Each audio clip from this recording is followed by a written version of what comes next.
आप देख रहे हैं जैन हिंदुस्तान न्यूज चैनल, सत्य बात सबसे पहले।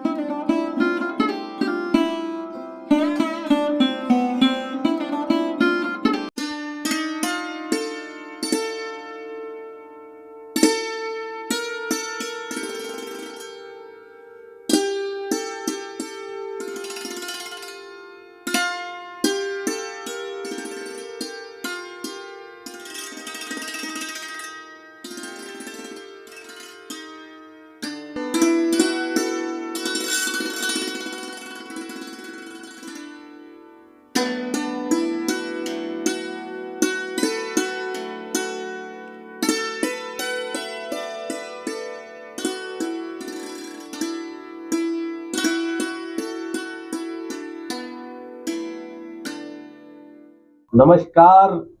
आज हमारे स्टूडियो में बीकानेर रेंज के inspector general of police, Bikaner के पुलिस महानिरीक्षक ओम प्रकाश जी पासवान यहाँ पधारे हैं। आपका बहुत बहुत अभिनंदन है सर, बहुत बहुत स्वागत है। बातचीत शुरू करते हैं। ओम प्रकाश जी, हमारा सवाल आपसे ये रहेगा कि जो लॉ एंड ऑफ ऑर्डर है आपके आने के बाद में बीकानेर की स्थिति जो है, हम गर्व कर सकते हैं कि बीकानेर की जो कानून व्यवस्था है उसमें बहुत कुछ फर्क पड़ा है, लेकिन थोड़े की आवश्यकता है। क्या आपने भी समझा होगा थोड़ा और नया क्या होना चाहिए? आपका मुझे मौका देने के लिए बहुत बहुत धन्यवाद। और जो मैं कहना चाहूँगा कि पहली बात तो ये है कि बीकानेर विभिन्नताओं से भरा शहर है और Bikaner as a whole, Ganganagar, Hanumangarh, Anupgarh और बीकानेर, इसकी अलग समस्याएं हैं और उसको उस हिसाब से ही डील करना उचित हमने समझा। तो शुरू हमारे पास शिकायतें आ रही थी, जिसके लिए हमने पुलिस पब्लिक पंचायत शुरू करी, जिसमें कि पुलिस थानों तक सीमित थी, तो उसको पुलिस को पंचायतों तक, ढानियों तक पहुंचाने की कोशिश की, जिससे कि अभी जो हमारे पास जो कंप्लेंट्स आ रहे हैं उसकी संख्या कम हुई है। आने वाले समय में भी हमारा यही मानना है कि पब्लिक डिसाइड करे कि पुलिस को कहाँ पे पेट्रोलिंग करनी है, उनकी प्रायोरिटी क्या होनी चाहिए। क्योंकि अगर हो सकता है कि नेशनल लेवल पे या स्टेट लेवल पे जो हमारी प्रायोरिटी है और जो हमारी लोकल प्रायोरिटी है वो डिफरेंट हो, तो दोनों के बीच सामंजस्य बिठा करके और कार्य करने की कोशिश कर रहे हैं। हमने लोगों को भी साथ में लिया है, जैसे कि अवैध नशे का जो कारोबार है उस पर भी स्ट्राइक करने की कोशिश की है।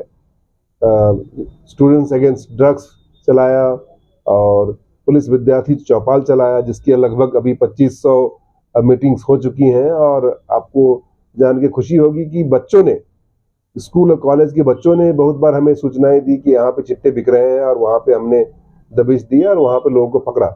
और पिछले सालों की अपेक्षा सबसे ज़्यादा एनडीपीएस के ड्रग्स पकड़े गए हैं।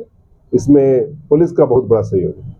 और रेंज क्षेत्र बहुत बड़ा है आपका, जो गंगानगर जो पंजाब से सटा हुआ इलाका है, जो वहाँ कहीं न कहीं नशे की जो लत है उस पे कहीं न कहीं अंकुश लगा है। क्या लगता है कि पूर्ण जो है जीरो टॉलरेंस नशे के क्षेत्र में आप यहाँ पे हासिल कर पाएंगे? मुझे लगता है कि जो पूरी समस्या है, पंजाब से और हरियाणा से सटता हुआ हमारा राज्य है, और जो हमारा रेंज है अंतर्राष्ट्रीय सीमा भी लगती है। वहाँ से भी ड्रोन से एनडीपीएस की सामग्री की ड्रॉपिंग होती है और पंजाब से भी लोग गाहे बगाहे आते हैं। तो जिस तरह की समस्या है हमने कोशिश की कि जितनी सूचनाएं मिले उसमें जो हार्डकोर क्रिमिनल्स हैं उस पर स्ट्राइक करें और उनको सलाखों के पीछे डालें। परंतु मेरा मानना है कि इसमें हर एक व्यक्ति को जुड़ना पड़ेगा, क्योंकि ये हमारे बच्चों की, हमारे युवाओं के जीवन से रिलेटेड मसला है और छात्र बड़ी संख्या में हमसे जुड़े हैं। मेरा अनुरोध है कि जो आम जन है, आम जन भी पुलिस को सूचना दे, या आम जन में कोई ऐसा मैकेनिज्म डेवलप हो जिसमें कि है कि ऐसे असामाजिक तत्वों के लिए जीरो टॉलरेंस हो, या कोई भी सूचना आपके तक आती है कि कहीं पर अगर चिट्टे बिक रहे हैं या कोई युवा भटक गया है, तो उसके सुधारने की भी व्यवस्था हो, जैसे ड्रग डी एडिक्शन सेंटर की भी व्यवस्था हो। जहाँ पे चिट्टे का ज़्यादा प्रयोग हो रहा है वहाँ पे क्यों प्रयोग हो रहा है, क्या अनएम्प्लॉयमेंट ज़्यादा है या सीमा पार से ज़्यादा मात्रा में एनडीपीएस की सामग्री आ रही है, तो उसको पुलिस को सूचना दे सकते हैं। जिससे कि हम उस पर इन्फोर्समेंट ज्यादा कर सकते हैं। तो एक समग्र रूप से कार्य योजना बनाने के बाद ही इस पर हम पूर्णतया अंकुश लगा पाएंगे।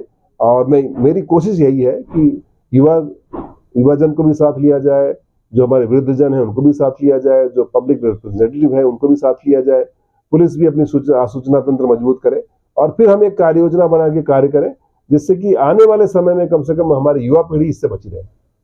नशे के कारोबार पे लग सकता है विराम, लेकिन आईजी साहब का कहना है कहीं ना कहीं जन भागीदारी अति आवश्यक है।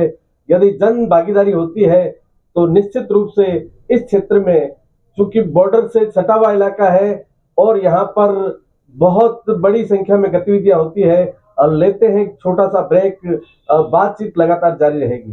अनमोल कलेक्शन बीकानेर शहर में मल्टी ब्रांड आउटलेट रेडीमेड का भव्य शोरूम, जहां पर मिलेंगे आपको 2 साल से लेकर सभी उम्र के किड्स और मेंस कैजुअल, फॉर्मल और party wear dresses, pant shirt, T shirt, kurta pajama, coat pant suit, sherwani, jacket set, western outfit के साथ साथ समर और विंटर कलेक्शन की भरपूर रेंज उपलब्ध है आपके लिए अनमोल कलेक्शन में, वो भी विशेष आकर्षक स्कीम और उपहारों के साथ। पता याद रखें, अनमोल कलेक्शन, खजांची मार्केट, बीकानेर। बातचीत का दौर लगातार जारी है।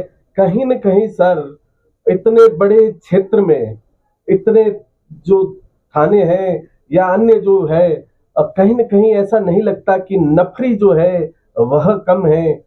अभी जो जितना भी बड़ा क्षेत्र है उसमें नफरी होनी चाहिए। क्या लगता है कि नफरी को बढ़ाना चाहिए या नहीं?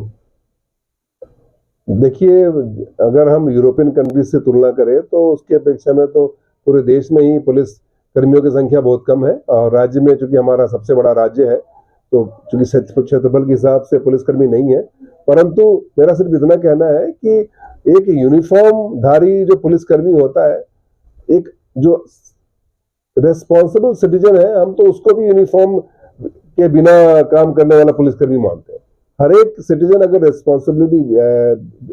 रेस्पॉन्सिबली बिहेव करे और जो अगर कहीं पे अन्याय हो रहा है उसकी सूचना दे, उसको टॉलरेट ना करे, तो मुझे लगता है कि इतना पुलिस बल है वो पर्याप्त है।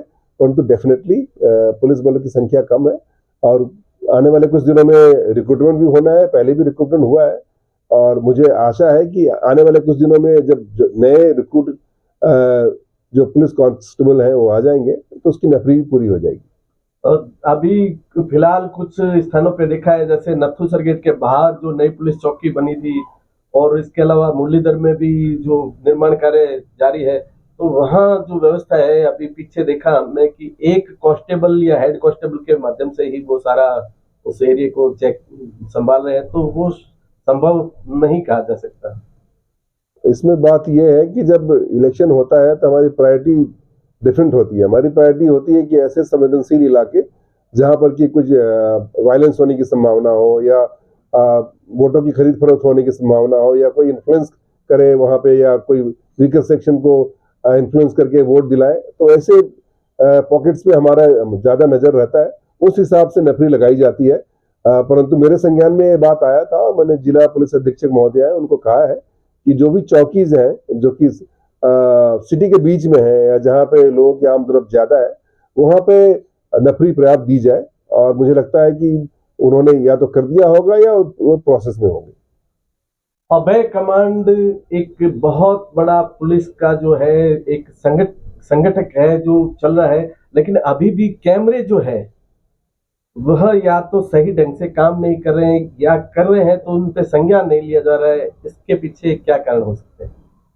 अभय कमांड सेंटर इसलिए स्टैब्लिश किया गया था स्पेशली जो महिला अत्याचार है या जो लेट नाइट्स में जो लोगों की सेफ्टी और सिक्योरिटी से जुड़ा हुआ मसला है या बुजुर्ग जनों से जुड़ा हुआ मसला है या शहर की सुरक्षा या ट्रैफिक से जुड़ा हुआ मसला है, और उसको बहुत ही अच्छे ढंग से अभय कमांड सेंटर के कैमरे टैकल कर रहे हैं। जहां तक इनके रखरखाव का सवाल है तो उसके लिए एक मेंटेनेंस के लिए एक एजेंसी हायर की हुई है।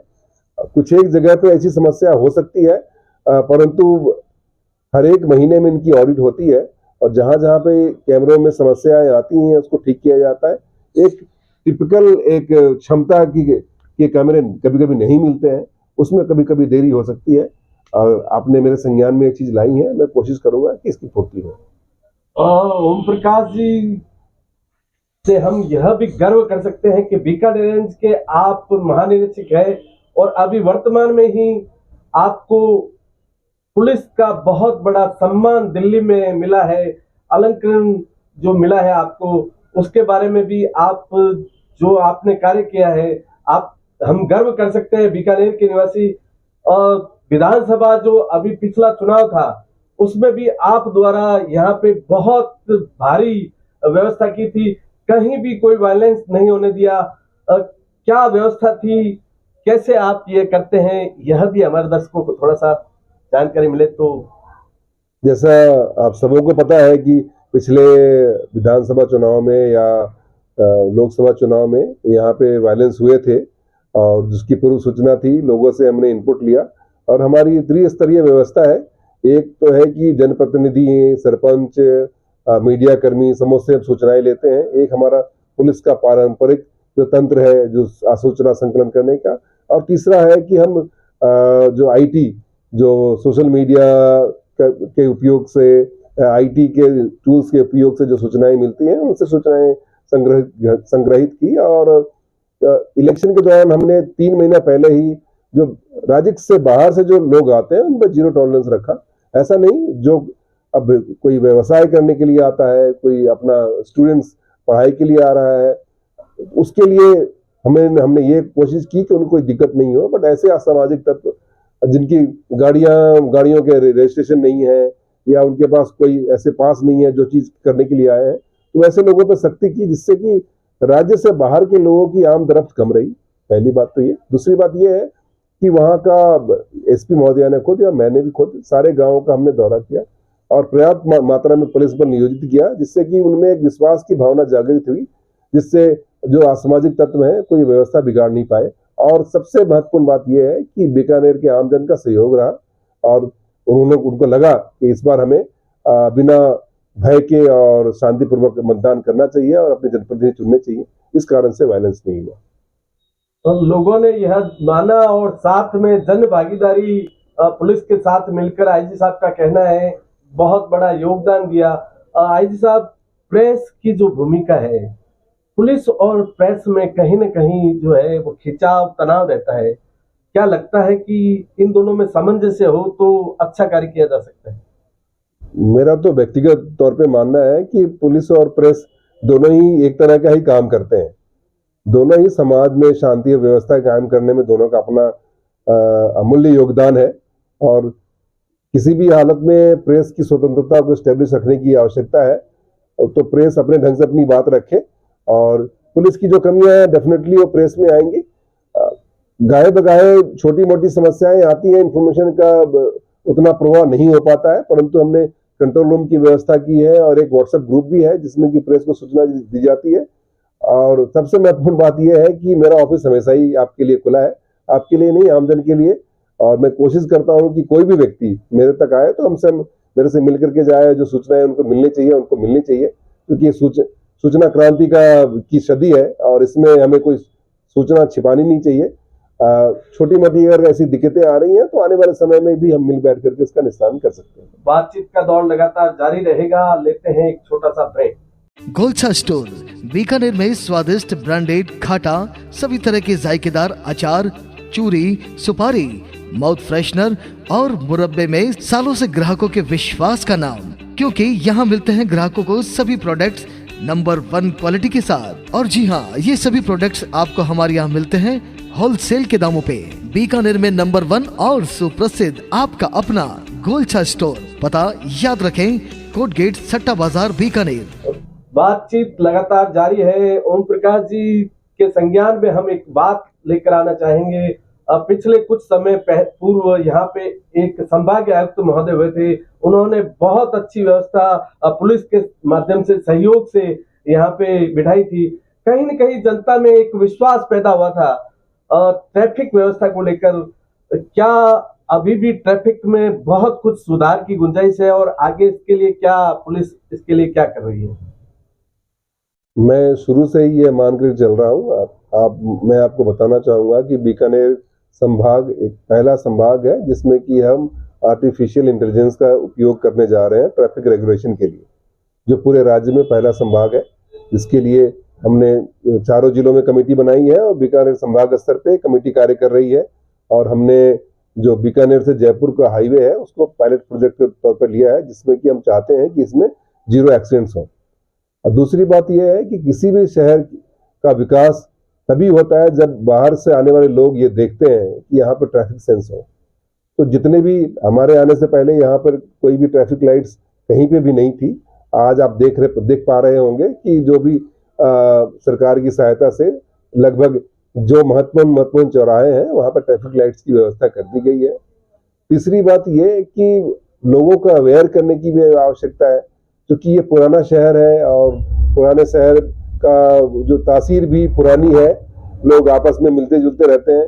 तो जैसे पुराने शहर से अगर कोई नया शहर आ रहा है तो उसको हम कंपेल नहीं कर सकते कि वो हेलमेट पहने, क्योंकि दुकान और घर के बीच की दूरी 50 मीटर है। तो वैसे में उनकी काउंसलिंग भी की जा रही है कि ऐसे में वो अपनी वाहन बाहर भी रख सकते हैं। और जो बात आपने कही वो बात बहुत ही सही है कि ट्रैफिक कुछ एक सड़कों पे ट्रैफिक की व्यवस्था उतनी अच्छी नहीं है जितनी होनी चाहिए, परंतु यहाँ पे जो ओवरब्रिज बनना था और वन वे भी किया था, उसके जनता के कुछ सेक्शंस में उनका विरोध भी था, जो धीरे धीरे अब शांत होता जा रहा है। और मेरा मानना है कि कोई भी ऐसा कार्य पुलिस ना करे जो कि जन विरोधी हो। हम पब्लिक को साथ लेकर के उनकी सहमति से आगे बढ़ना चाहते हैं कि कोई भी व्यवस्था हम लागू करें तो ये जनता के सहयोग से आने वाले समय में भी जारी रहे। अगर किसी एक पॉकेट्स को उसके लिए कोई भ्रांति है या उसके प्रति असंतोष है तो उनको कन्विंस करें पहले, और उसके बाद उसको कैरी ऑन करें।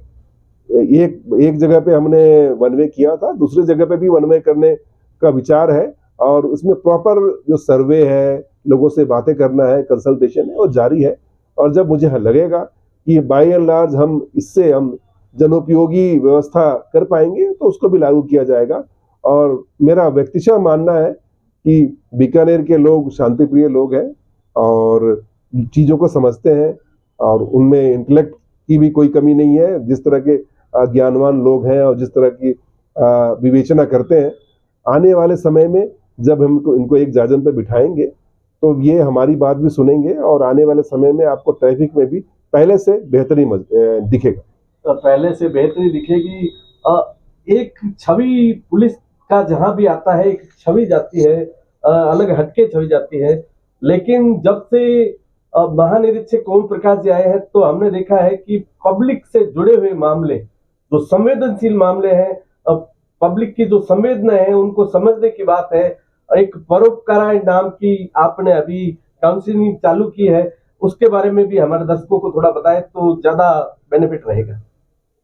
मुझे लगता है कि हर एक समाज को या हर एक संगठन को जो घटनाएं घटती हैं उनसे सीखना चाहिए।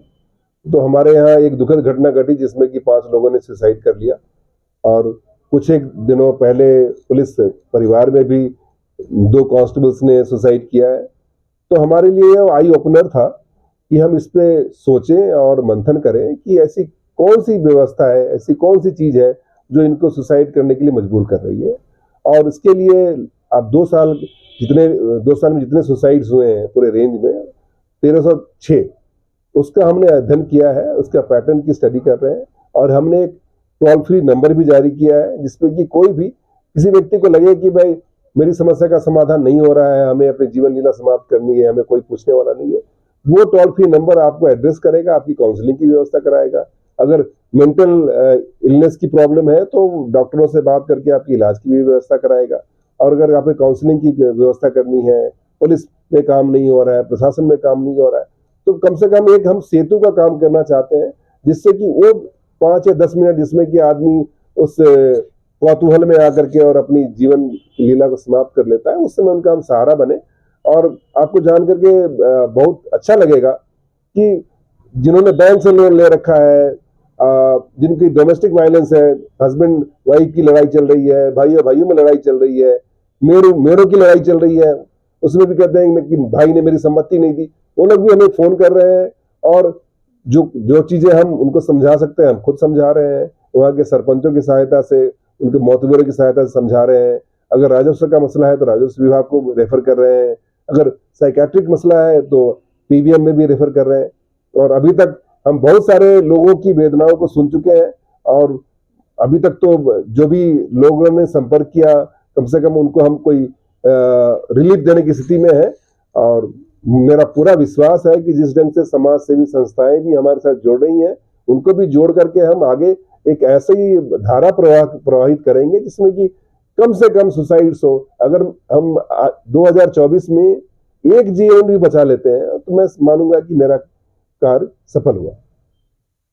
2024 में यदि जीवन बचता है किसी कारण से तो इस व्यवस्था को लेकर परोपकाराय नामक जो कार्य प्रणाली शुरू की है आईजी साहब ने यहाँ बीकानेर में, मैं कहूंगा पूरे राजस्थान में कहीं न कहीं ऐसे जो अधिकारी है वह काम करेंगे तो निश्चित तौर पर इस राज्य में बड़ी व्यवस्था होगी। एक अंतिम सवाल जो सर से पूछना चाहेंगे, अब पूरे जीवन काल में आपने पूरे इस जो आपका पुलिस महकमे के रूप में एसपी थे आप, फिर आईजी बने आप, कहीं कभी आपको ऐसा लगा हो कि राजनीतिक दबाव में आपको काम करना पड़ा हो या कहीं ऐसा लगा हो कि ये ऐसा नहीं होना चाहिए, कुछ ऐसी घटना है तो हमारे दर्शकों के लिए आप बताना चाहेंगे?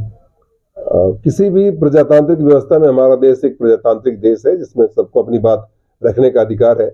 और मेरा मानना है किसी भी प्रजातांत्रिक व्यवस्था में जनप्रतिनिधि का पूरा अधिकार है कि वो अपनी बातें रखें कि कौन सा व्यक्ति कहाँ पे क्या क्या कार्य कर सकता है।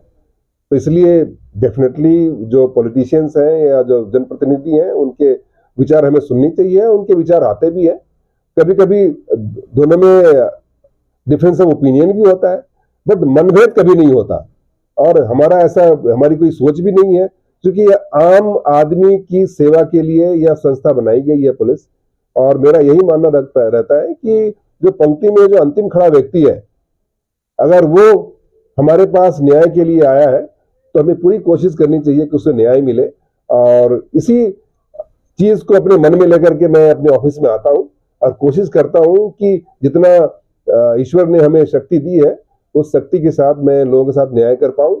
छोटी मोटी घटनाएं सभी जगह होती हैं और हमारे साथ भी कभी हुई होंगी बट कभी भी मैं इसमें मन में नहीं लेता क्योंकि हमारे जिसको कहते हैं ऑक्यूपेशनल हजार्ड कि हमारे पेशे का पार्ट है। और definitely difference of opinion definitely होते हैं बट मनभेद कभी नहीं होता। और प्रजातांत्रिक व्यवस्था है मुझे लगता है कि हर एक आदमी के ओपिनियन का ख्याल रखना चाहिए जो मैं ख्याल रखता हूं। और सबसे महत्वपूर्ण बात बीकानेर के लिए कहना चाहता हूं कि बीकानेर में आने के बाद आपको यह महसूस होता है कि आपको हंसने या खुश रहने के लिए कोई वजह की आवश्यकता नहीं होती। हर एक व्यक्ति इतना प्रसन्नचित्त नजर आता है मुझे कि मुझे यह मोटिवेशन देता है।